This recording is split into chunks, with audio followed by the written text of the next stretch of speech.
Nous allons montrer que pour tout nombre complexe z différent de 1 et pour tout entier n appartenant à n étoiles, 1 plus z plus zn égale 1 moins zn plus 1 sur 1 moins z.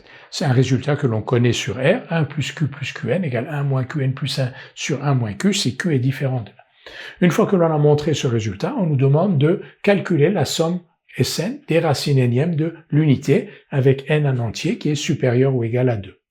Nous allons donc montrer que pour tout nombre complexe z différent de 1, 1 plus z plus zn est égal à 1 moins z puissance n plus 1 sur 1 moins z. Donc an égale 1 plus z plus zn. La démonstration est exactement la même que celle que vous connaissez sur R, avec 1 plus qn. On multiplie an par z. Quand on multiplie an par z, on obtient donc z plus z2 plus z puissance n plus 1. Et on a donc, quand on compare avec an, on a 1 qui est dans an et qui n'est pas ici. Ensuite, on a tous les autres termes, et on a un terme en plus qui est zn plus 1.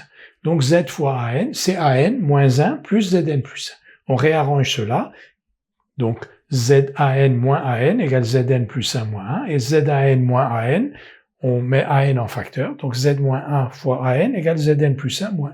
Comme z est différent de 1, an égale zn plus 1 moins 1 sur z moins 1. Donc pour tout nombre complexe z différent de 1, 1 plus z plus zn est égal à zn plus 1 moins 1 sur z moins 1. Nous allons maintenant calculer la somme des racines énièmes de l'unité pour n entier supérieur ou égal à 2. Alors ces racines énièmes de l'unité, donc l'ensemble un de ces racines énièmes de l'unité, on sait l'écrire, un égale 1 exponentielle de i de pi sur n, exponentielle de i 4 pi sur n, jusqu'à exponentielle de i 2 fois n moins 1 pi sur n. Ça, on sait, donc ça, c'est l'ensemble des racines énièmes de l'unité pour n supérieur ou égal à 2.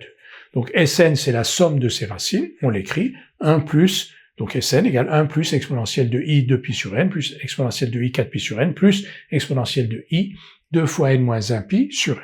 On va poser z égale exponentielle de i 2 pi sur n, donc Sn est de la forme 1 plus z2 plus z puissance n moins 1. En effet, ce dernier terme, si vous considérez exponentielle de i 2 pi sur n, vous l'élevez à la puissance n-1, vous obtenez ce résultat-là. C'est-à-dire que exponentielle de i 2 pi sur n puissance n-1, c'est donc exponentielle de i 2 pi sur n fois n-1, exactement ce dernier terme. Donc Sn s'écrit sous la forme 1 plus z2 plus zn-1, avec z égale exponentielle de i 2 pi sur n. Et on vient de montrer que Sn est donc égal à 1 moins zn sur 1 moins z, pourvu que z soit différent de 1. Et c'est le cas ici, z égale exponentielle de i sur 2 pi sur n est différent de 1 pour n supérieur ou égal à 2.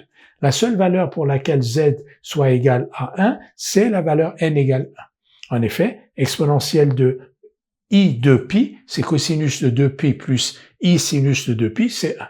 Ensuite, pour n égale 1, on va avoir exponentielle, donc on vient de le voir, pour n égale 1, donc z égale 1. Pour n égale 2, on va avoir exponentielle de ipi. Exponentielle de ipi, c'est cosinus de pi plus i sinus de pi, c'est donc moins 1.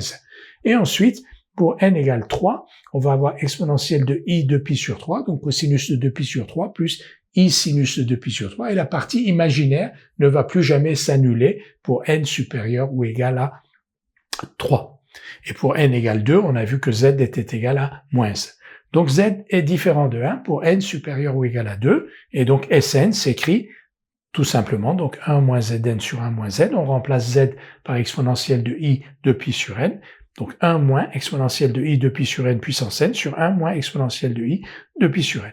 Exponentielle de i de pi sur n puissance n, ça fait exponentielle de i fois 2pi. Donc 1 moins exponentielle de e i de pi sur 1 moins exponentielle de i de pi sur n. Et ici, exponentielle de i de pi, on l'a déjà calculé en disant que pour n égale 1, z était égal à 1.